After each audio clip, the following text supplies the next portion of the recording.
Não separado. Mas pegou.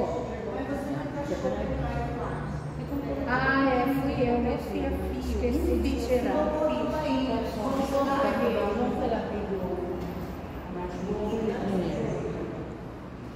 Às vezes eu fico tirar o pendrive.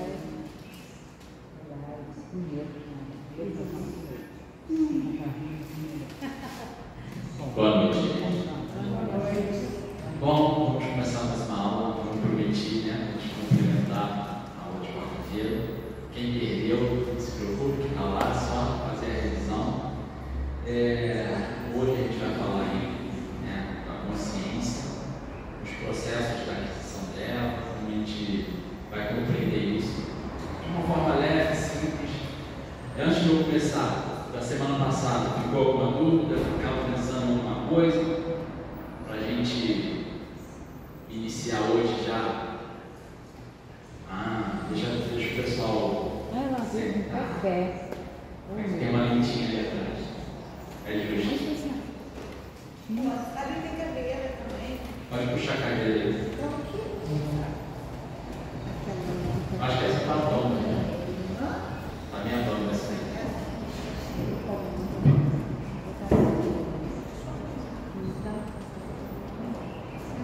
Entenderam a aula passada direitinho? Ficou alguma dúvida?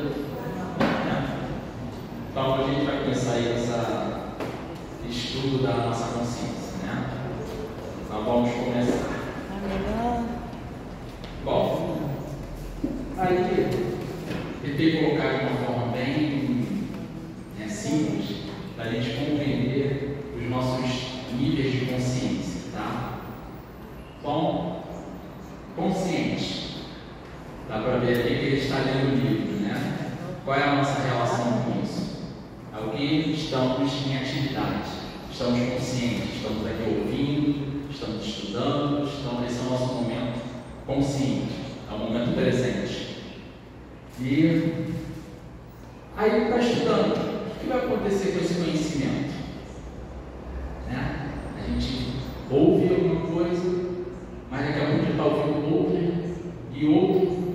e esse conhecimento que a gente vai estudando, ele vai para algum lugar, né? Então ele vai, à medida que nós vamos estudando, vai sendo absorvido e vai para o nosso subconsciente, e vai ali arquivando. Então, essa biblioteca que está aqui bem próxima da gente. De repente a gente está ali, né, nossos afazeres de casa, né? E precisa sair para pegar o carro. Caramba, onde eu botei a chave? E aí você esqueceu onde está a sua chave. Seu momento consciente ali, estava fazendo as coisas. Quando você estava consciente, você pegou a chave e botou em algum lugar. E foi fazer outras coisas. Aí você vai revirar a casa, não achou a chave. De repente vem aquele clique assim. Já sei, está ali. Porque quando você estava revirando a casa, a sua consciência estava desarquivando aquela informação que estava ali e trazendo de volta o que você estava precisando dela. Você lembra onde estava a sua chave. Tá? Então há uma comunicação muito grande entre o consciente e o subconsciente. Tá? Aí, digamos, passou o tempo, né? E a gente estudou lá na escola lá, matemática, estudou um monte de coisa, várias fórmulas, e os anos passados a gente está 30 anos depois. Aí pergunto para você, qual é aquela fórmula mesmo? Vai ficar deslumbrado, né? Porque você, se não trabalhar com isso, essa informação foi sendo empurrada, e ela vai lá para o inconsciente, no momento, que você não está usando aquilo. E o nosso cérebro precisa, né? A gente está em constante aprendizado, então o nosso cérebro precisa ali estar constantemente pronto para absorver novos. Então aquilo que você já absorveu, vai lá para o arquivo, então vai lá para o inconsciente. Mas você não perdeu esse conhecimento, está lá. Aí você vai precisar de algum de repente algum estímulo para trazê-lo de volta. Né? Vai pegar um livro, né? Vou para uma aula no YouTube. Isso mesmo, lembrei.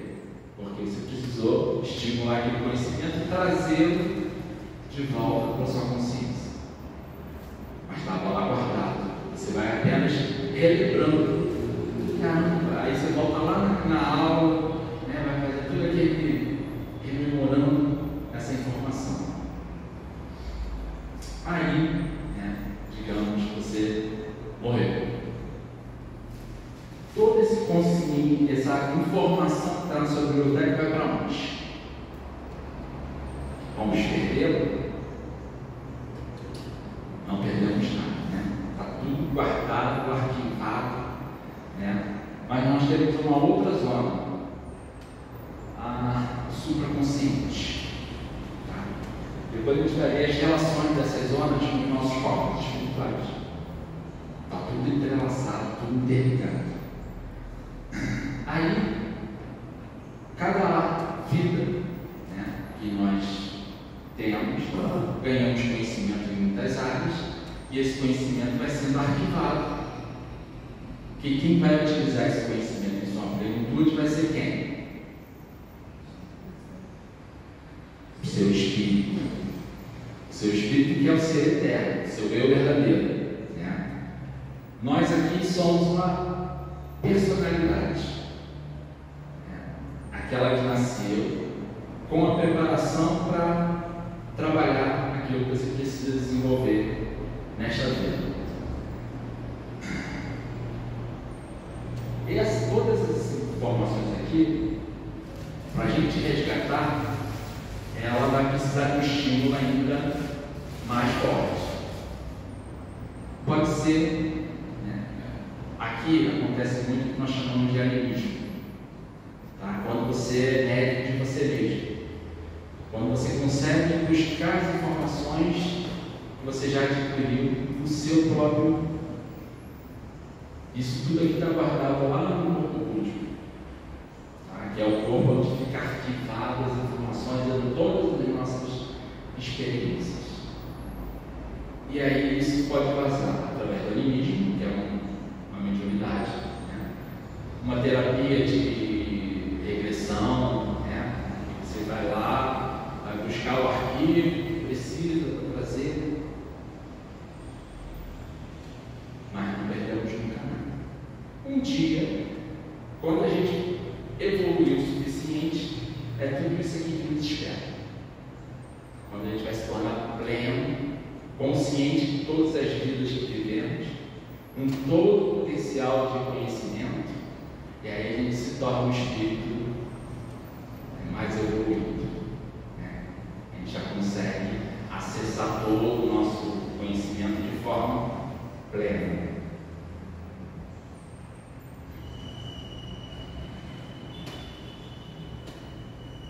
Bom, e aí vamos voltar um pouquinho para a gente entender a formação do eu. Você lembra de toda aquela aula que a gente teve, né? Lá do átomo até, né, a gente se tornar um arcanjo daqui a alguns milênios, triênios, não sabemos. Todas aquelas passagens que a gente viu vai fazer a nossa formação do nosso eu, quem somos hoje. Aquele somatório de experiências que a gente vivenciou, nada está perdido, está tudo guardadinho. E aí, vamos compreender bem isso, para a gente entender essa mecânica. Reencarnação é fundamental a gente compreender como é esse processo. Lembra que eu falei da personalidade, né? Nós somos, hoje, eu sou Marcos, sou Eli, todos vocês estão vivenciando uma personalidade. Essa personalidade é a soma de todas essas vivências passadas. Tá? E o futuro vai ser a projeção daquilo que você conseguiu resolver nessas questões de hoje. Né? Vai ser a projeção da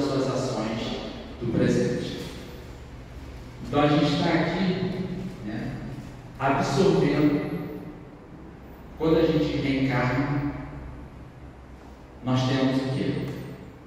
Chamamos essas experiências das nossas vidas passadas, nosso desenvolvimento, ele vai se refletir na nossa personalidade atual, que a gente chama de índole. Essa criança tem uma índole assim, sabe? Aquele caráter que está se refletindo ali é o somatório das experiências que ele vivenciou e como ele está enxergando a vida dele, como ele está reagindo com tudo aquilo que ele vivenciou. É muito importante a gente lembrar que a infância tem uma propriedade muito característica, que é a possibilidade de olhar essas tendências e remodelar através da educação.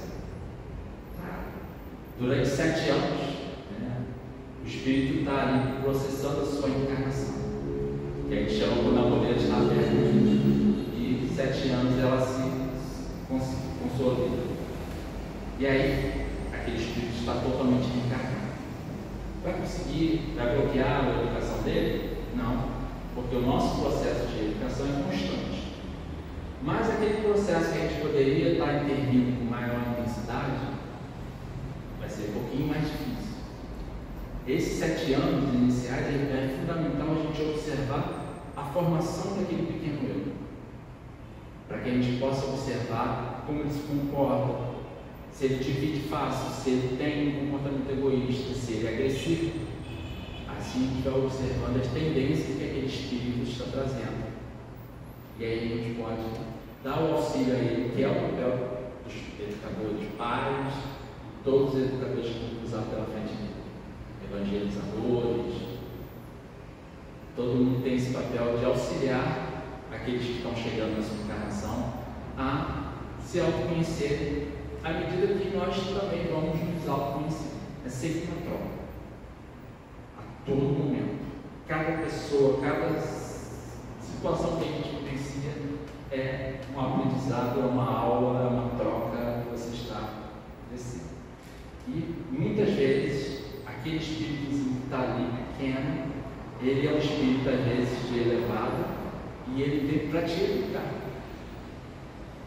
E às vezes a gente menospreza isso, porque às vezes ele vai te dar toques, que você não está observando, você não está.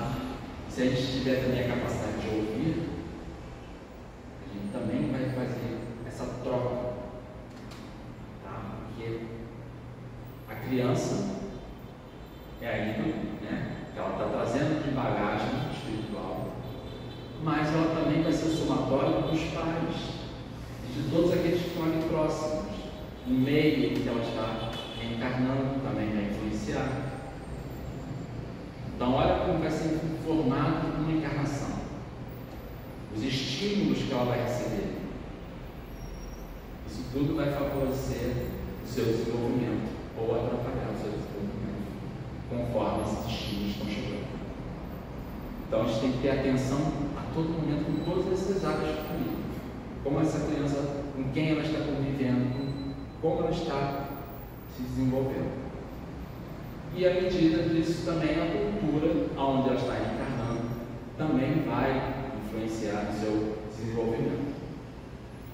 Tá? Então cada local que reencarna ali, por isso a gente reencarna em várias culturas e raças, e ora homem, ora mulher, porque a gente tem que aprender todas as experiências. E às vezes a gente vê assim, claramente uma criança assim, nossa, adora japonês, adora anime, adora. Aí você começa a observar que ela é claramente um espírito que vivenciou uma vida lá no Japão e traz aquele reflexo. Ela se atrai naturalmente pelo Japão, ou se atrai naturalmente pela Índia, pela Europa, enfim. Os locais onde a gente foi muito feliz estão bem vivos aqui na nossa. Então vai formar o nosso gosto de hoje. Nosso gosto musical. Tudo isso também é a soma de tudo isso, desse conhecimento que a gente vai. E as lembranças felizes estão ali latejando na nossa consciência. quando a gente escuta uma música, eu trabalho muito com músicas, né, orientais, medievais, celtas, de várias culturas diferentes, porque elas trazem sentimentos, né? Elas afloram nas pessoas vivências, e isso ajuda muito na sua liberação de emoções. Então a música auxilia demais esse processo, tá? Então a gente pode também ir buscando ver com que será que música que eu me identifico, que eu me sinto bem, que eu me sinto feliz, porque ela vai estar ali também te ajudando nesse processo. Então,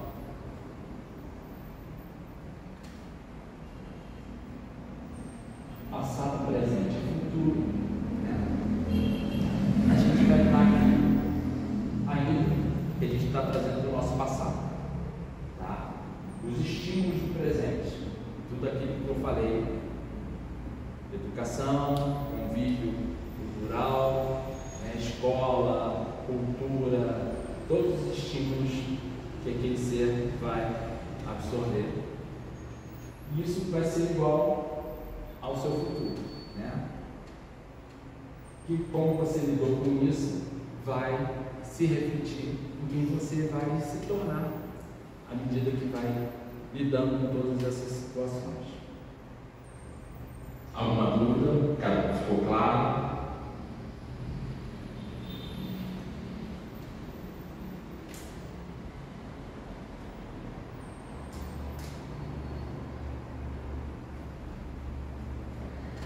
Bom, eu coloquei essa florzinha aqui, deixa eu ver aqui um pouquinho,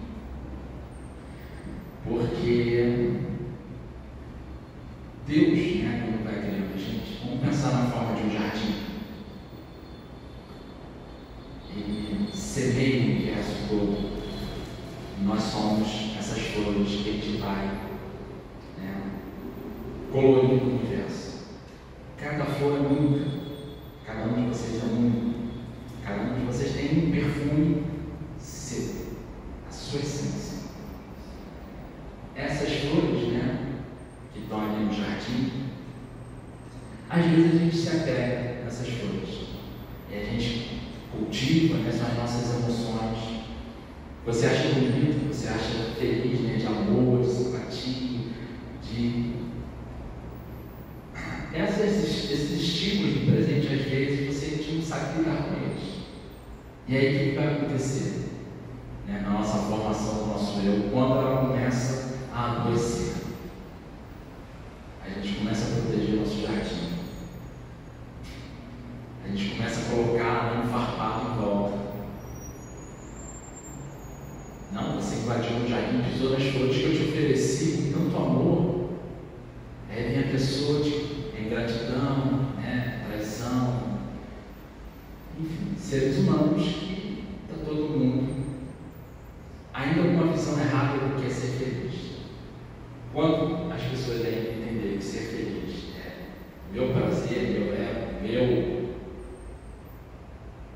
esse ser feliz está completamente distorcido, né? O que Jesus falou? Né? Que a gente só vai ser feliz quando a gente entender como é amar o próximo como a nós mesmos. E aí já começa um grande problema, porque a gente não sabe amar, a gente não sabe nem o que é amor ainda. Então, como é que a gente vai entender o que é amar a nós mesmos? Para poder amar o outro com qualidade. Com esse amor incondicional que Jesus fala para a gente. E aí a gente tem que olhar para esse jardim interno, tá? Porque quando a gente vai se propor, a gente está aprendendo técnica de estrutura, né? Então a gente está se propondo a auxiliar o próximo. Você vai doar a sua essência, seu perfume, para o outro sentir esse amor. Então é bom que a gente conheça como está esse jardim aqui dentro, como ele está sendo tratado, como você deixou que as pessoas, né, cuidassem dele, partissem dele, porque ele está aqui, mas não tem certeza.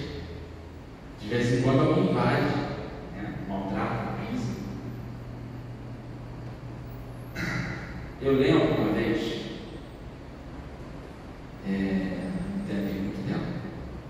eu fiz uma reunião social com o pessoal do terminal da HIV. Ele não era terminais, era um grupo de um hospital lá no Realinho, Albert Einstein. Era um grupo que a gente conversava e tal. Aí eu fiz uma dinâmica com eles sobre o jardim. Tá? Foi bem assim, interessante a reação deles nessa dinâmica. Primeiro eu levei tinta, piquei um monte de borrachinha preta, um monte de borrachinha assim, levei tinta e levei pérolas. A dinâmica era assim. Eu queria que vocês lembrassem, agora, primeiro pintem aí esse papel, como vocês estão vendo o seu coração, como vocês gostariam que esse coração fosse, ou como você sente que ele é. Então, eu fiz eles pintarem esse coração aqui, bonito e tal, todo mundo pintou seu coração. Aí agora eu queria que vocês lembrassem de cada momento em que você sentiu o seu coração se ferir, que você se magoou, que você se entristeceu. Pega um pontinho desse aí e cola. E aí eles começaram a colar. Daqui a pouco o coração começou a ser tomado daqueles pontinhos pretos. Aí, gente, o coração está cheio de pontinhos pretos. E agora, o que a gente pode fazer com esses corações? Vamos fazer o seguinte: cada pontinho preto desse aqui, vamos pensar que ele te ensinou alguma coisa.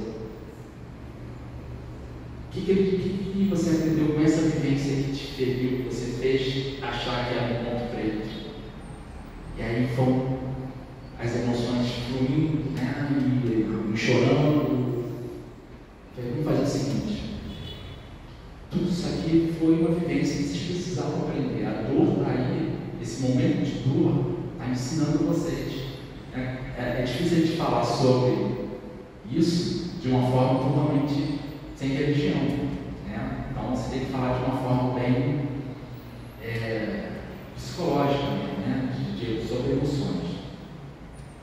Vamos fazer o seguinte: lembra, pensa, o que você aprendeu com essa situação? Será que você não ficou mais atento, não precisava de repente quebrar o orgulho, ou a vaidade? Então a dor chega para te mostrar alguma coisa, para te tirar da zona do conforto. E aí realmente eu aprendi isso, aprendi aquilo. Então vamos fazer o seguinte: para cada emoção positiva que foi gerada dessa dor do pontinho preto que vocês fizeram, vamos colocar uma pétala de rosa em cima. Aí eles começaram a colar as pétalas ali. E os corações voltaram a ficar bonitos, floridos ali. Aí eu falei: legal, Tá tudo ali bonito de novo. Mas agora passem a mão por cima dessas pétalas. Vocês estão sentindo os pontinhos pretos ainda. Então, vocês nunca podem esquecer dessas experiências, porque foram elas que te moldaram, que te auxiliaram, que te ajudaram a você crescer. Então a gente tem que olhar ali para tudo que a gente vivenciou e aprendeu, mas não pode deixar que isso manche a nossa vivência. Não, a gente tem que sempre transmutar isso e fazer com que aquilo se torne algo positivo também. E isso vai fazer com que a nossa formação vai se tornando cada vez mais produtiva. A gente não vai cair naquela coisa da depressão, da revolta. Por que fulano fez isso comigo? Antes, vamos pensar: bom, se fulano fez isso, aconteceu comigo, o que eu tinha que aprender com isso? Porque nada está fora do lugar. Deus é justo, pleno, correto. Não tem nada fora do lugar. Então a gente não pode reclamar do que está acontecendo. A gente tem que entender qual é o aprendizado daquilo ali, qual é o estímulo, qual é a expiação, qual é a prova. É só isso. E assim a gente vai olhar para aquilo de forma positiva, colocar a pétala de rosa, mas sentir está ali. Eu vivenciei isso aqui é teu, é tua vivência. Não tem que fugir dela, nem escondê-la, nem mascarar, que a gente costuma muito fazer isso, mascarar nossas emoções, e aí aquilo ali vai ficando dentro de você. Lembra da aula de frequência? O que vai acontecer com essa frequência que está ali dentro de você? A frequência não mente, ela vai estar ali te envenenando, te intensificando, fazendo com que aquilo ali vai gerar um desequilíbrio no seu campo áureo, e aí a doença vai aparecer a partir daí. Se você alimenta essa emoção negativa, não sabe, não está podendo lidar com ela, vai buscar ajuda. Ajuda do terapeuta, ajuda psicológica, ajuda médica, porque você precisa olhar aquilo ali e entender para poder que aquilo não se fique ali preso, gerando essa emoção que vai desequilibrar, que vai fazer com que surja alguma doença. Nosso corpo fala, ele fala o tempo todo. Ele nos dá alerta o tempo todo de que algo está errado. Essa dor de cabeça que você está aí, alguma coisa está errada. Aí você começa a ficar ofístico, comer. Nossa alimentação também é péssima. Como tanta besteira que você nem constar, senão vamos pegar.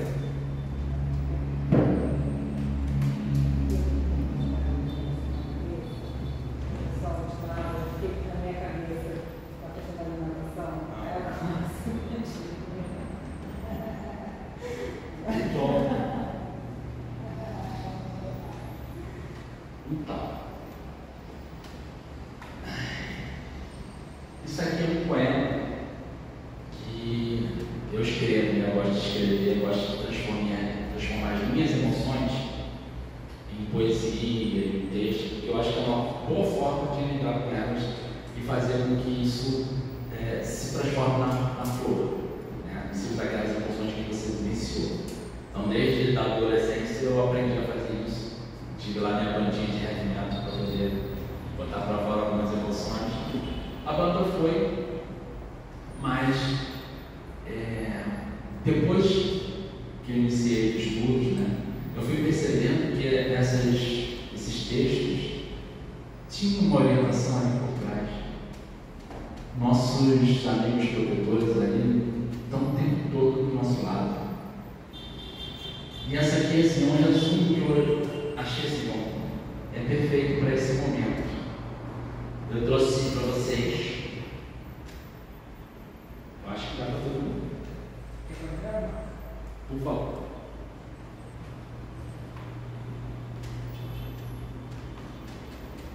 E aí eu estava preocupado que eu esqueci meu óculos, mas dá para ler.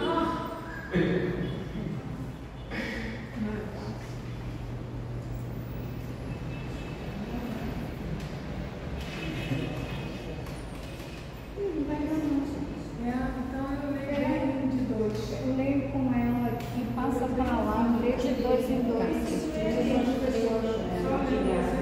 Mas eu não tenho 15 aí, não? Mas está bom, A impressora não é. Vou ter 15 para imprimir. Eu trago o restante na semana que vem, para ficar assim. quer ler? Vamos lá. Tá. Então, vamos lá, o livro da sua vida. Seu best-seller, pelo universo, incontáveis mundos surgem e outros tantos desaparecem. O ciclo da vida é sempre o mesmo, seja no macro ou no microcosmo. Nós chegamos à Terra surgindo no ventre materno como um livro de páginas em branco. Este livro precisa ser escrito e por você, seja com sabedoria ou não. É verdade que as primeiras linhas são garranchos, ensaios sem direção, feios, mas necessários ao aprendizado. Ao olharmos estas páginas, é que iremos tomar consciência de que precisamos melhorar nossos traços na escrita. E assim vamos, ciclo após ciclo, aprimorando os rascunhos e suas histórias, que passeiam por diversos gêneros, comédias, aventuras, dramas, terror, romances. Aí descobrimos que todas as histórias serviram para você se preparar para a história da sua vida, onde todos os gêneros serão magistralmente vividas pelos períodos de autor. Em cada ciclo, fechamos um capítulo e começamos outro, e a caneta está em suas mãos.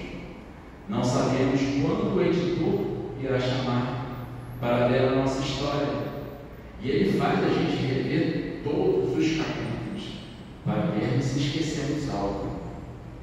E quando revisamos, percebemos a nossa falta de atenção com muitos pontos, vírgulas, etc. Que exageramos no drama e esquecemos a alegria, ou nos embriagamos de ilusões, deixando de lado o equilíbrio. E criamos monstros demais, sem super-heróis para vencê-los. E então, olhamos o editor, tímidos e envergonhados com o nosso amadorismo. Mas ele diz: não fique assim. Suas histórias são muito boas. Agora que já sabes onde errou, pode escrever de novo. Sim, gritamos felizes com uma nova oportunidade. E podemos tentar mais uma vez até conseguir escrever o nosso best-seller. Então, gente, a gente tem que se preocupar com isso. Nunca se entregue, nunca desista, nunca se permita ser cobrado por um erro, ou se autopunir por um erro. Cada história que a gente está vivenciando está aprimorando você, está te preparando, está te alimentando para que você um dia consiga escrever uma história maravilhosa. Quanto mais rápido a gente entender isso, essas histórias vão se escrever mais perfeitas, porque você vai identificar onde está errando, né? Ali faço referência a quando nós nos encarna, né? A gente finaliza um capítulo de uma vida, e aí tem aquela lance, né, que a tua vida passa todinha que passou pela experiência de quase morte, né? Conta pra gente: não, mas eu vi a minha vida toda em um segundo. Isso tudo faz parte, né? Porque a vida é uma aula. Então você faz a revisão, terminando o ciclo, sua consciência faz aquela revisão, né? E aí a gente vai identificar onde errou, as expectativas que nós tínhamos, né? E aí quando a gente chega do outro lado, né, esse filme nosso lá, o último, né, Mensageiros, fala muito disso. Quanta expectativa que a gente vai, não, eu agora vou fazer, cara, vai ser a história perfeita, né? E aí a gente vai, começa, nosso ego começa a tomar conta, a gente começa a ficar vaidoso, né? O médico tem que ter um cuidado danado com isso, ainda mais um médico que estava com psicografia, aquele rapaz que escrevia, via, né? E ele começa a ganhar dinheiro com isso, e olha quanto tempo ele ficou preso. Depois de ter alcançado o mensageiro lá, o celular, eu já sabia de tudo aquilo ali, né? Preparou as meninas, três mulheres para salvar a situação. Os três homens que tinham a missão de manter a casa ali, estruturar a casa, os três, um ainda conseguiu a tempo, né? Ganhar uma sobrevida e conseguir manter ali aquela estrutura de auxílio ali com as mulheres, que elas estavam mais preparadas, né? Mas ali em silêncio, ali, só apoiando. E assim é a nossa vida. A gente reencarna cheio de expectativas, vou consertar tudo. Às vezes a gente até pede muitas coisas para vivenciar. Não, eu quero resolver meu karma todo, quero sofrer essa vida porque eu quero evoluir. Muitas vezes os nossos guias chegam para a gente: vamos pagar isso em prestações mais suaves, acho que você não vai aguentar tanto peso, né? Mas alguns têm. Tudo ali é trabalhado com livre-arbítrio, né? E aí, não, tá bom, você quer ir assim, vai. Se conseguir, beleza, mas a gente tem necessidade de trazer tanta carga, né? E gente tenha consciência. Então a gente tem que observar a nossa vida para entender a bagagem que nós estamos trazendo. Para que essa formação do nosso eu, das nossas vidas hoje, que é a mais importante que nós temos, cada vida é a mais importante de todas. Né? O mensageiro fala muito isso no filme. Aproveita a tua vida, que ela é a mais importante. Faça o melhor possível. E depois a gente vai fazer a avaliação dele. Podia ser melhor aqui, mas foi muito bom aqui. Né? A gente vai balanceando todas essas experiências. Dúvidas, perguntas, que a gente tem agora um tempo livre, né? Que a maior parte a gente conseguiu fazer a gente quase saiu daqui 10 horas. E agora temos um bom tempo para a gente debater, tirar dúvidas. Fala, por favor. Quer o microfone para poder sair mal? Logo nos primeiros slides, nos primeiros slides você trouxe, acho lindíssima aquela imagem da morte e da vida, né? E você falou sobre a criança. É só para compartilhar, né? Meu filho tem 5 a 6 anos. E à noite, antes de dormir, é sempre uma pérola, né? Mas tem algumas frases que ele fala bastante. Uma das frases é: ai, lá estava muito melhor. Lá era tão melhor do que aqui. Dói nascer. Ele fala que nascer dói. Nossa, mas é porque dói, mamãe. Dói nascer. E é interessante porque a gente estuda, né? Que realmente o nascimento, eu acho super interessante. Um outro bate-papo desse, quando seca cabelo, né? Outra pijama, ele falou, estava falando sobre ser homem, ser mulher. Eu não lembro exatamente, ele falou, porque eu gosto de ser homem, eu gosto de nascer homem. Eu falei, mas filho, ser mulher também é muito ruim. Mais ou menos, eu nunca quis vir mulher, não. Eu sempre, mas um dia você vai ter que vir mulher. Não, ser homem é muito mais fácil, mamãe. E eu acho isso super interessante, né? Às vezes eu escrevo para mim mesma na data para não esquecer as coisas que ele fala, para que o meu marido escreva, né? Para não esquecer, porque são coisas que a gente estuda, mas eu estudamos numa criança. Você vê ali acontecendo. A criança tem essa facilidade, porque ainda ela está muito com a consciência ali próxima, né? E é comum elas lembrarem, então tem até as pesquisas de vida passada, né? Da criança, não, mas eu era da família tal, na Índia, então isso acontece muito, porque a reencarnação é comum para eles, né? Faz parte da cultura. Então, não, mas eu nasci lá naquela família lá, eu morri, eu caí no rio. Isso é pesquisa, tem lá nos estudos.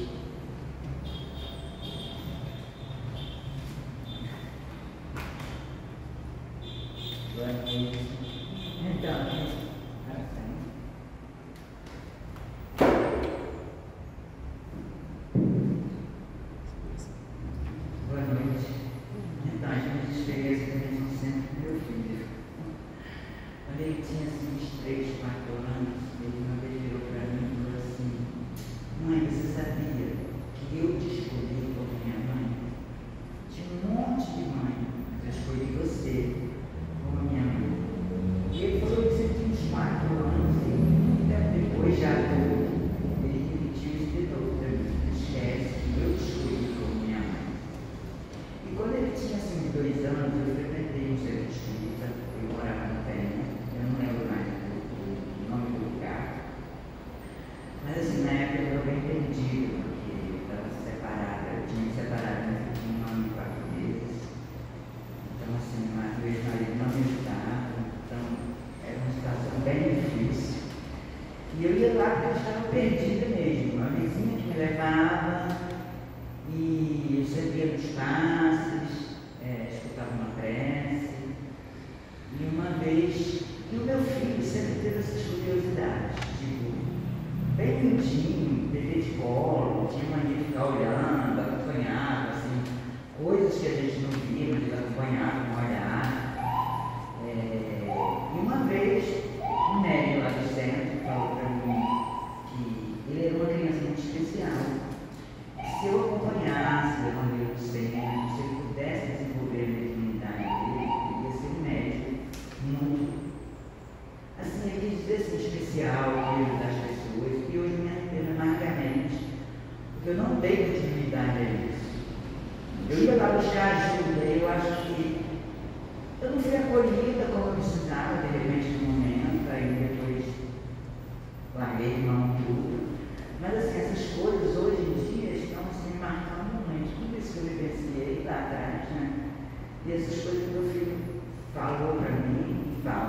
coisas, Paulo. Eu escolhi como mãe. Tinha um monte de mãe.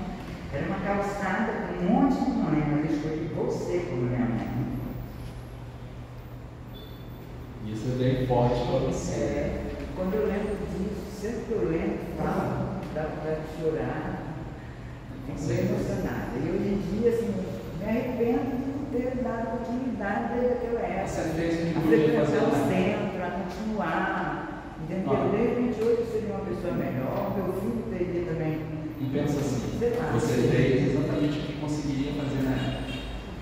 Agora isso tudo serve, é aquele pontinho preto lá, sabe? O que hoje agora a gente pode fazer? Você está aqui estudando. Eu estou aprendendo demais, eu estou muito agradecida. É isso que Cada eu posso. dia para mim é, sabe, eu me sinto tão melhor como ser humano, como pessoa, e muito agradecida ao Rodrigo que me convidou para vir aqui, e a todos vocês são pessoas admiráveis para mim. Vivo com a Sério. gente. Quando que você sabe comigo que vai deixar? Não, mas de coração, eu estou muito agradecida mesmo de estar aqui, partilhar isso com vocês. Isso é ser família, né? A gente é uma família, então todo mundo tem defeito, vai bater cabeça, vai ter aqueles arranca-rabo de irmãos, mas a gente entende, né? A gente hoje consegue ter a consciência de que é um juntos, né? Como o pai Joaquim fala lá no unidos nós somos fortes, né? E a união, a gente tem que partir desse ponto de compreensão que o outro tem tantos erros quanto eu, tem tantos acertos quanto eu, está aprendendo, está na escola, mesma escola, então todo mundo é aluno, e vamos lá, sem tanta cobrança, sem tanta essa autocobrança. Tá? Senão a gente traz a culpa. A culpa é uma âncora. Ela fica ali, você vai ficar arrastando isso, sabe? Por que eu não fiz aquilo? Já foi. O tempo passou, você não consegue. Dá para voltar lá, entendeu? Até dá. Estava melhorando. Tem registros da caixa. Você pode ir lá, olhar, para poder participar, porque a declaração já foi. Mas todas as nossas estão gravadas, né? Em Deus, digamos assim. Tem um filme muito bacana de Natal, que aquele filme para mim eu gostava sempre de passar para o público jovem. É o Conto de Natal. Aí a última versão, né, muito bacana, com aquele comediante. Rassum. Não, é da Disney. Ah, tá. Que fez o detetive de animais. Não. Que faz caras e bocas. É o máscara, aquele Máscara, exatamente. Tim Keller. Então ele faz, o filme é uma versão animada, mas ele faz a versão do velhinho, do seu Scrooge. Conhece esse conto? Passa todo o Natal, passa esse filme, que ele é visitado pelos 3 espíritos do Natal passado, do Natal presente e do Natal futuro. Seu Scrooge. Então veja esse filme, pelo amor de Deus, é uma aula de espiritismo. Tá? O seu Scrooge é um velhinho rabugento, mão fechada, mão de faca, e que ele está ali, ele vive contando dinheiro, né? Ele é um contador, né? Então ele é um cobrador. Aí, na noite de Natal, ele está ali sozinho. O sobrinho chama ele para passar o Natal junto, tal. Não quero, não. Você está rabugento. E ele vai ser visitado por os 3 espíritos. O sócio dele morre na noite anterior do Natal. E ele está lá dormindo e chega esse espírito do amigo dele, arrastando uma corrente enorme. Vem arrastando aquela corrente com Scrooge. Olha o que eu fiz com a minha vida. Olha o tamanho da minha corrente que eu estou arrastando. Não faz isso com a sua. Essa noite você vai ser visitado por 3 espíritos: passado, presente e futuro. E aí ele acorda assustado, né? Volta a dormir, né? Isso aqui é loucura. E aí chega o primeiro espírito do passado. Você vê claramente é um desdobramento, ele é retirado ali. E vamos lá ver seu passado. E aí leva ele lá na infância, ele brincando, feliz no Natal, né? Crescendo, se apaixonando. Se apaixonando. Esse sol tá. Mas tem um outro microfone, de repente é o outro. Não sei que botaram isso. Então, aí ele se apaixona, mas aí de repente a ganância dele começa a afastar ele do grande amor, e aí ele acaba perdendo o grande amor, e vai se trancando, se fechando, e aquele espírito vai mostrando para ele onde começou todo aquele momento de solidão que ele estava iniciando nesse Natal. Aí vem o espírito Natal presente. Agora vem comigo, vamos ver o que está acontecendo. Ele leva ele para passear por todas as casas onde as pessoas estão felizes ou tristes porque ele cobrou, né? Não ia dar para comprar o peru de Natal porque ele não deu, e o funcionário dele compra lá um franguinho pequenininho, né? E leva lá as crianças felizes com aquele franguinho pequenininho. E ele vai ali, né, tomando essa consciência. Caramba, tal, e as pessoas querendo o do futuro é quando ele já está morto.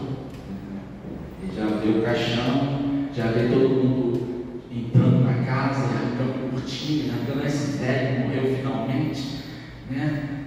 Velho pão duro, catando todas as coisas, e aí o único que se emociona por ter partido, poxa, eu chamei tanto para ele passar o Natal, que é o sobrinho, né, que ele tanto maltratava ali, menosprezava, nunca passava o Natal. E aí ele desperta, né, naquele caixão, ele cai no caixão. Vocês têm que ver o filme. É muito interessante. É conto de Natal. Um conto de Natal, um Jim Carrey. Se eu achar, eu boto lá no canal. Sim. E aí ele acorda e ele acorda no presente. Não morri, né? Aí ele levanta, caramba, dá tempo de eu consertar tudo. E começa a pegar as coisas, pega o peru maior que tem coisa que estava para funcionar e começa a consertar a vida dele. Vai procurar o amor, começa a consertar, porque ele tomou consciência do que havia feito. O passado já tinha ido. Mas ele estava no presente de novo, então ele podia consertar naquele momento. E é isso que ele tem que fazer. Olhar, vai fazer essa visita lá no passado, ver, poxa, eu tenho uma emoção que não sei bem o que é isso, que o ano nasceu. Faz aquela reforma, viaja um pouquinho, pensa. Se não consegue sozinho, como falei, vai buscar uma ajuda, né? Terapeuta. Que alguns traumas são mais graves, porque a gente vivencia, às vezes, dores, né, violências, tudo que a gente vê por aí nos noticiários. Isso se reflete, né, cria traumas, cria medos, cria bloqueios, que vai travar a nossa vida. Então a gente está aqui para resolver isso.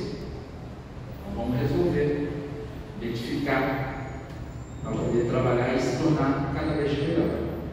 Quanto melhor a gente souber lidar com tudo isso, a nossa frequência está livre, né? Você está trabalhando, está evoluindo, então as suas energias estão se equilibrando e a gente vai poder doar com mais qualidade ainda, com mais amor, com a consciência do que é amor, quando primeiro a gente trabalhar o que é esse amor próprio. O amor próprio a gente vai trabalhar com esse autoconhecimento. Quando a gente entender o que é amar a si mesmo, caramba, estou cuidando de mim, estou cuidando de quem eu sou, melhorando quem eu sou. Aí você vai olhar para o outro e vai entender, poxa,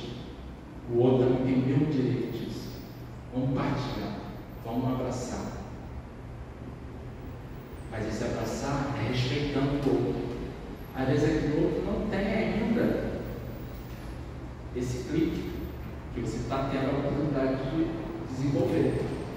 Mas a gente tem que respeitar e dar o que você conseguir dar. Às vezes só com o seu exemplo, com a sua atitude, com a sua postura. Muitas vezes vai ser errado. Mas é quem nós somos. Erros, acertos, crescimento. Tá? Eu achei muito interessante a dinâmica, eu não conhecia essa dinâmica. Eu quis. Coração. E até pegando esse gancho que você está trazendo, eu entendo que quando a gente coloca ali a borracha, né, tem que colocar também não só o que o outro fez ali, mas o que eu acho que eu errei, que eu deixei de fazer, porque isso é um olhar que você realmente não significa essa questão da culpa, que a culpa mobiliza. Você fica ali e não sai daquela, não errei. Quando você coloca a pétala, né, ou do que aconteceu a partir disso, ou até mesmo o que eu posso fazer a partir disso, né, acho que ajuda muito e traz esse auto-amor, né? A gente não dá o que a gente não tem, então se a gente não se acolhe, e por vezes a gente acolhe mais os outros do que a si mesmo, isso é um trabalho realmente diário. E aí, pensando no que você compartilhou com a gente, obrigada por compartilhar, porque deve ser algo muito íntimo, né? Seu filho hoje deve ser um homem, certo? Fez 28 anos agora. 28 anos. Então, assim, ainda está em tempo de você, por exemplo, dar uma sugestão. Não que ele vá atacar, mas se realmente for o caminho dele, talvez com o tempo ele se interesse ou não. E aí foi o que o Marcos falou, né? Às vezes a gente cria expectativas sobre os outros, que às vezes aquele outro não está pronto por algum momento, por algum motivo, né? Mas é um espírito que tem as suas responsabilidades e vai andar conforme o seu projeto. A gente, como mãe, amiga, família, a gente vai sempre tentar sugerir o que a gente acredita ser melhor, mas pode não ser o tempo do outro, né? E respeitar isso, não trazendo a culpa de não, se você vai falar, não necessariamente, você nunca vai saber. Às vezes ele poderia ter entrado e ter falado para você, por que você me colocou? Não acredito, não tem nada a ver comigo, vou virar, enfim, qualquer outra coisa. Pode ser também. Eu quero falar, porque a Mariana me lembrou uma coisa que aconteceu comigo. A gente tem que ter muito cuidado com essa questão de achar que o outro está bom. Porque assim, cada um tem a sua vivência. Não é melhor ou pior que a gente.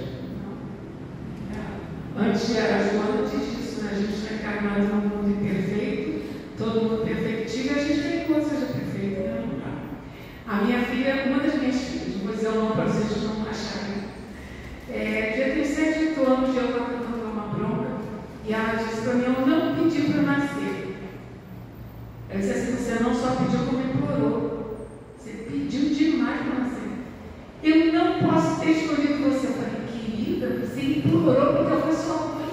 Quem mandou me escolher? Eu te amei, que foi provar. Aí eu fiquei pensando: gente do céu, é porque a gente, claro que a gente fica mexida, né? Aí eu falei: não é comigo, eu sou um espírito trazendo a lembrança também. Aí aquilo passou mais volta e ela disse para mim: tá bom, eu pedi, eu implorou.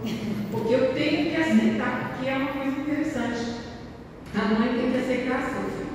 André Luiz disse: a gente disse, mãe, esse espírito está demais comigo. Esse espírito eu não vou dar conta, eles também não façam. Então, assim, mas é muito interessante ela dizer: vamos ter. Eu não pedi para nascer, eu pedi. Implorou. Ainda escolheu uma mãe espírita.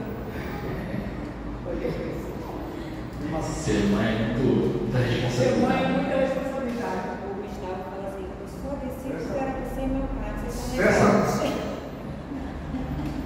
Dessa turma lá que você esteve, todos tiveram o mesmo comportamento? A maioria.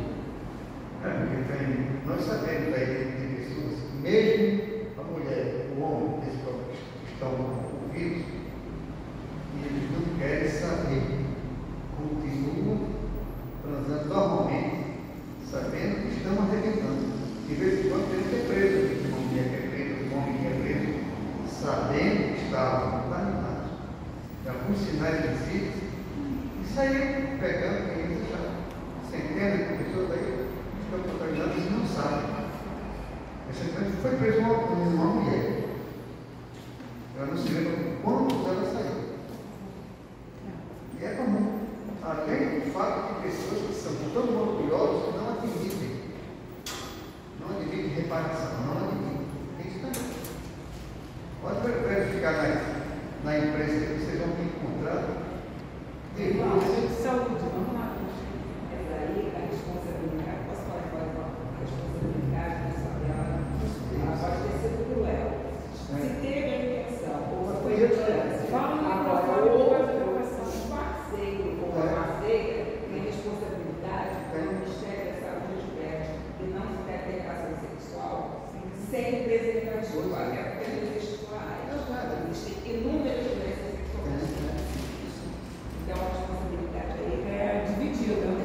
Quem fica doente sabe a responsabilidade dividida nesse caso.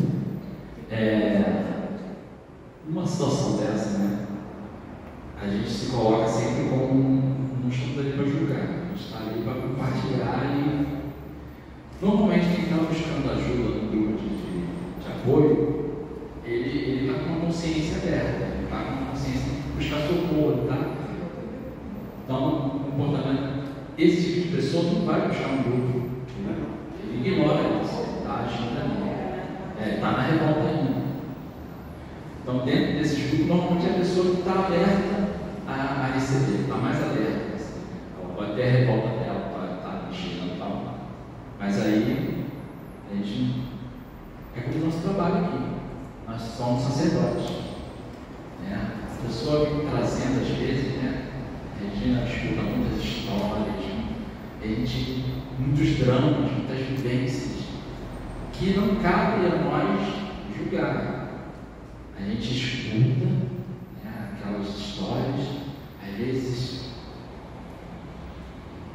dramáticas, mas o nosso posicionamento como sacerdotes é o direcionamento para que ela encontre o melhor caminho para se autoajudar. Nunca vamos dizer assim, mas você tem que então ir botar o joelho no milho e rezar 500.000 Ave Marias, porque isso aí é um pecado. Essa é a nossa diferença da nossa postura como sacerdote. Não tem essa questão de você fez é horrível, você vai ter que ser comigo, teu karma vai ser horrível. Não, nunca. Não importa o que a gente está ouvindo. Agora eu prestei atenção. A gente tem que sempre auxiliar e dar a mão de uma pessoa para que ela possa encontrar o seu melhor. O que ela fez, não importa. Porque a gente também não sabe o que já fizemos. Por isso que Jesus falava: quem é que vai atirar a primeira pedra aí? Ele nem falou, ele só escreveu. Atira aí a primeira pedra, quem tem pecado. Eu vou atirar. Hipócrita. Porque todo mundo está encarnado nesse planeta. Só isso já mostra que nós temos problemas a resolver. Até o Espírito Superior, quando ele vai reencarnar no nosso mundo para nos ajudar, ele tem que rememorar a sua personalidade, seus defeitos, do tempo que ele vivenciar, para ele criar um vínculo energético. E eles correm o risco ainda de ficar preso aqui durante o tempo, ou mergulhar às vezes em emoções que já resolveram. Imagina Jesus, processo, a gente fala que foram 1000 anos para ele rebaixar de um só entrando numa garrafa de Coca-Cola, se comprimindo, tendo que relembrar, trazer emoções, porque pensa, está aqui. Então ele tem que fazer um rebaixamento vibratório para conseguir encarnar no nosso mundo. O que é rebaixamento vibratório que a gente estava estudando? Não é só quando a gente cai nas nossas emoções negativas e o nosso padrão vibratório. Imagina ele não ter mais vínculo com isso, ele ter que pensar como é que eu vou ter que lembrar disso, ter que para poder voltar a ser matéria. Um corpinho. O corpinho dele. Esse processo de rejeição dele também, mesmo assim, o campo ainda não estava pronto, precisava melhorar o campo, ele rebaixar e o campo ser elevado. E aí teve que Maria vir, o Espírito Angélico também, para poder conseguir. Foi todo um trabalho imenso.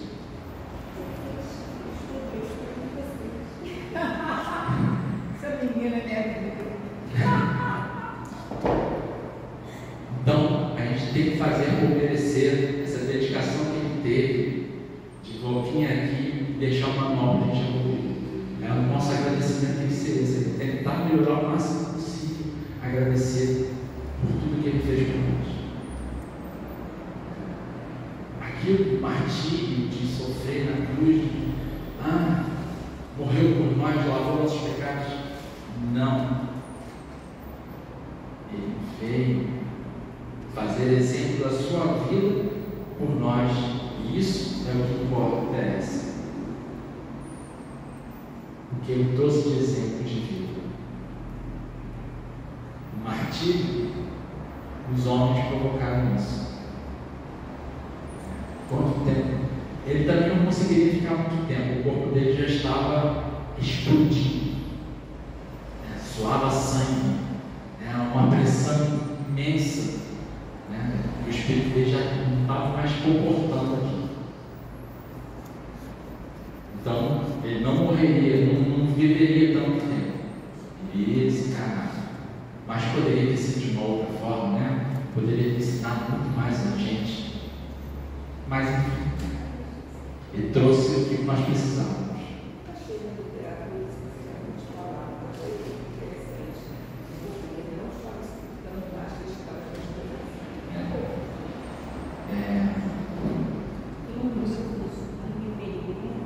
Sobre o peregrino,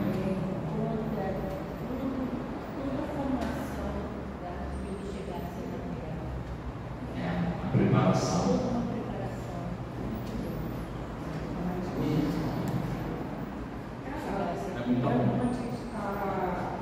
O maior sacrifício dele foi morrer na cruz, ter vindo, ter se preparado para ficar aqui, morrer na cruz é fácil.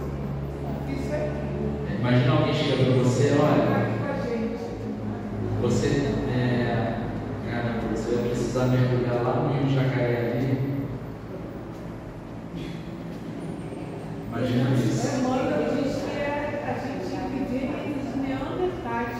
É como se nós agora, homens atuais, fossemos lá atrás das cavernas, com gente que não fala, não escova os dentes, não toma banho todo dia, procura comida, anda 25 quilômetros para achar raízes para comer. É isso a comparação com o mundo.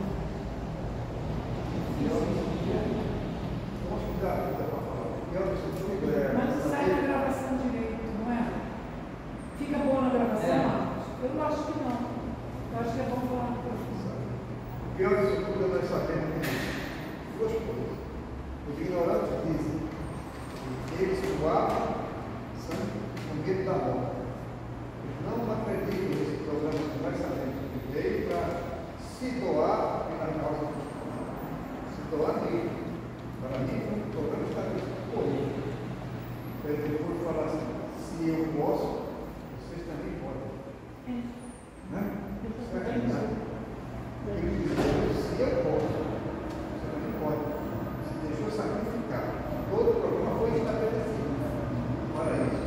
No caso do Judas, naquela história, Judas era muito politizado, era político. Agiu pensando que Jesus ia seguir ele e tomar o poder que ele tinha. Seria o caso de Deus naquela época, queria um Messias poderoso e pusesse a vida. E Jesus era capaz, tá? Porque isso foi isso. Os ignorantes dizem: ele está acostumado com o medo da morte. Não acredito nisso. Não. Isso é muito fácil da gente entender.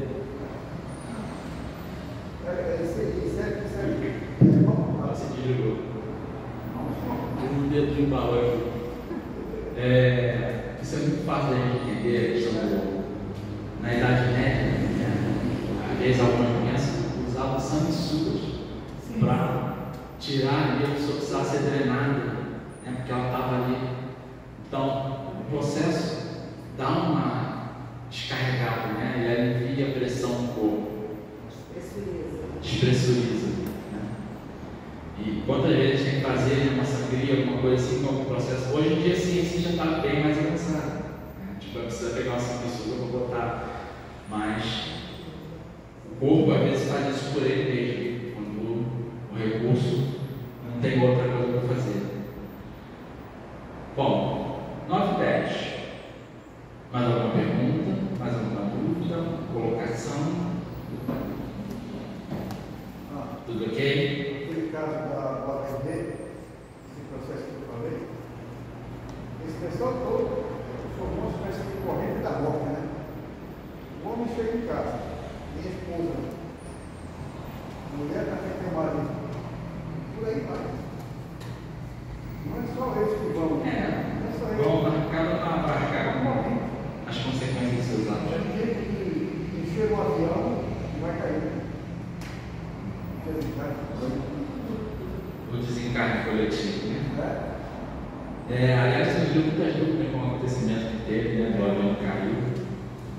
Tinha até uma amiga que me perguntou, mas Marcos, essas pessoas que morreram no avião, por que aconteceu isso? Aí eu tentei passar para ela, né? Ela mora lá em Portugal. Tem um conhecimento assim básico, né? Mas até a criança, olha, o que a gente sabe, né?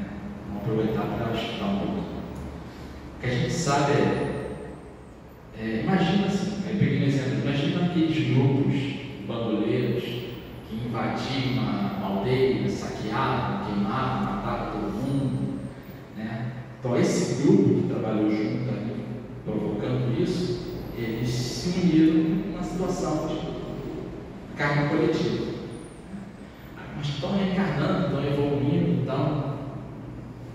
mas de repente ainda não conseguiram se livrar daquela carga de culpa trazendo e tal. E muitos espíritos pedem para sofrer o que fizeram outros sofrer. André Luiz fala que tem 2 pilotos que pediram. Pois é. Que eles jogavam as pessoas há muitos anos atrás em cima de prédio, penhascos. São várias situações. E para amenizar a própria culpa, né, que ele está prendendo a evolução dele, tá bom, vai lá, descarrega essa culpa aí. Tá? E aí, o karma coletivo, um processo desse. Mas aí tem um monte de gente que não foi. Né? Tem um que discutiu com o cara do aeroporto, Foi. Trabalhava no hospital, ficou atrasado e o cara do aeroporto, você não vai entrar. Tem uma hora antes, Pois é. Teve muita gente que achou que o voo era de outra companhia. Uma família que entrou, já estava sentada olhando se saiu que era o voo errado. E aí o que a gente vê, né, com isso? Provavelmente essas pessoas pertenciam mesmo a um coletivo. Sim. Mas elas evoluíram a um tal ponto que só o susto. Caramba, se eu tivesse largado. A maioria era da mesma cidade. Exato. A vida dele só o susto, não precisava desencarnar naquele processo. Mas apenas o acontecido é o suficiente para sacolejar ela e fazer ela valorizar mais a vida. Então, a espiritualidade já aproveita todas as situações para evoluir todo mundo. Os foram tirados e outros entraram. O piloto, por exemplo, o piloto estava programado para se encontrar com O piloto estava de sobreaviso. Foi. Ele foi chamado. Quando tem que ser, né? Que esses espíritos possam ser socorridos, né, e amparados, porque no momento de uma explosão dessa é muita preocupação, precisa de muita oração, de muita direção para que eles possam ser amparados e leva um tempo. É um grande trabalho de socorro que a espiritualidade estava fazendo. E há espíritos, há grandes leves de espíritos, mais de 1000, que atuam nesses desastres. Ninguém fica desamparado. Nenhuma daquelas pessoas desencarnou desamparado. Todos estavam assistindo. tem o giro do avião. Será que alguns momentos que conseguiram? Eu hoje eu vi todos eles morreram fora de uma vida técnica. Sim, vai girando. Mas é que quando gira, há uma despressurização. Muito A maioria estava grande, a pessoa sentada fica meio mesmo, tonta, no centro de fica meio- segurança ali. fica meio fora do ar. Sabe uma coisa que eu acho que vale a pena a gente pensar nisso? As pessoas que escapam dizer assim, Deus estava comigo, Deus me ajudou. E aí a gente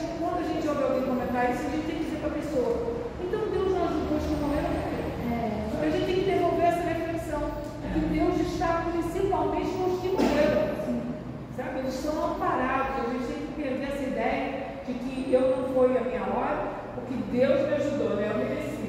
Nem que morreu eu não mereci, não. Quem morreu está cumprindo sua programação. Está cumprindo aquilo que escolheu para os seus mentores e está parado.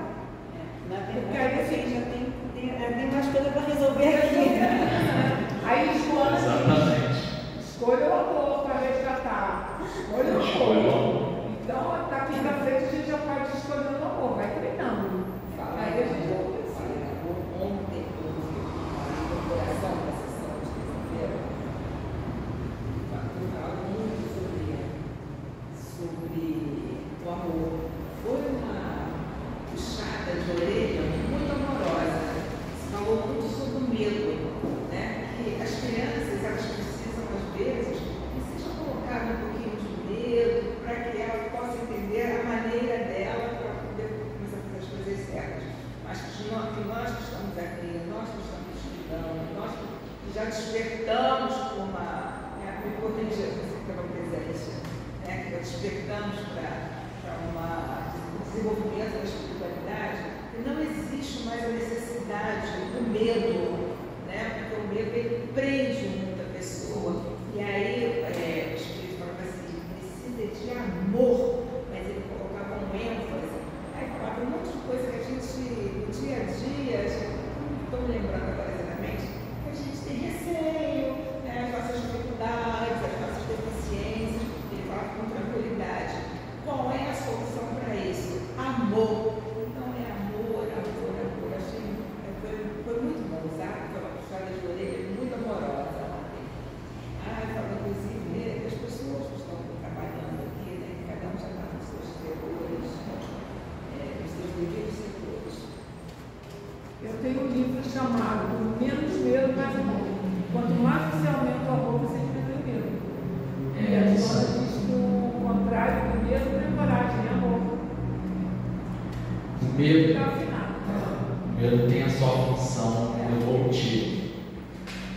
Que tem que ficar na função dele evolutiva. Você tem que ter medo de andar numa beira do precipício, de botar Até no para fogo. sobreviver. O medo tem essa função de tentar nos manter vivos, então proteger a nossa vida. Então o medo tem que ser utilizado de forma responsável. Não deixar que você comece a criar os medos fictícios. Né? Você vê a notícia, não vou sair porque você é assaltado ali, porque estão assaltando todo mundo. Você começa a alimentar esse medo, você começa a entrar numa frequência de medo. E aí você vai rebaixando a barra. E pode atrair aquela situação que você justamente está fugindo dela. Ressonância. Se você acredita num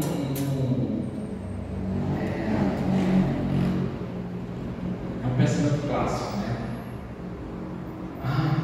Fulano estuprou aquela criança e tal, mas pegaram ele, tacaram fogo nele. E se você não consegue ter esse pensamento de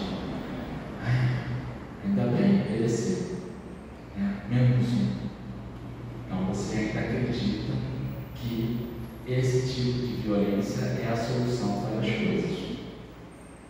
Você ainda ressoa aqui. Você ainda não conseguiu olhar com amor para a situação. Claro, não justifica, mas não podemos nos tornar tão animais, não foi traduzir animais, tão endurecidos da mesma forma humana, na mesma ressonância. Então a gente tem que filtrar e pensar aqui no nosso pensamento, para que a gente não possa ter medos reais, de precaução, de proteção. E claro, 2 horas da manhã, 3 horas da manhã, se você vai andar por um caminho que você sabe que você está procurando, mas se você tem que ir a um hospital 2 horas, 3 horas da manhã, você vai buscar socorro, vamos embora. Vai com Deus e isso é uma coisa que eu sempre tive comigo. Já passei por muitas situações. O primeiro centro espírita que eu frequentei é aquele aliança da fraternidade lá que depois eu descobri que tem um vínculo com a nossa casa aqui. Fui lá e não, é aqui que você tem que ficar. Aí eu peguei um ônibus ali no Né para ir nesse centro. Tinha saído do trabalho, tinha recebido um dinheiro no bolso. Quando eu subi no ônibus, tinha 2 pessoas na porta que eu olhei assim. Não é aquele alerta assim? E é o que eu faço? Senta, mas senta na ponta. Aí eu sentei no meio do ônibus, no banco próximo. O ônibus entrou ali para pegar, subir ali a marchão para pegar a marchão. Aí os 2 estavam atrás e conversaram. Ele primeiro veio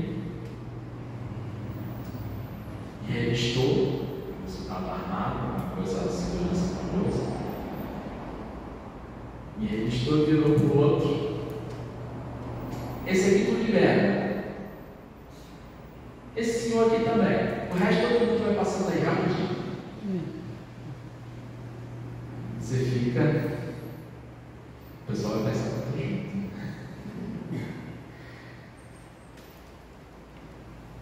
Fui pro centro ali pensando naquela situação. A outra, né? Vocês veem a proteção espiritual ali.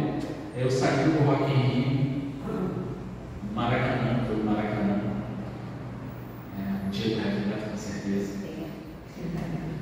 Só que assim, eu estava na grade, sempre fui da grade.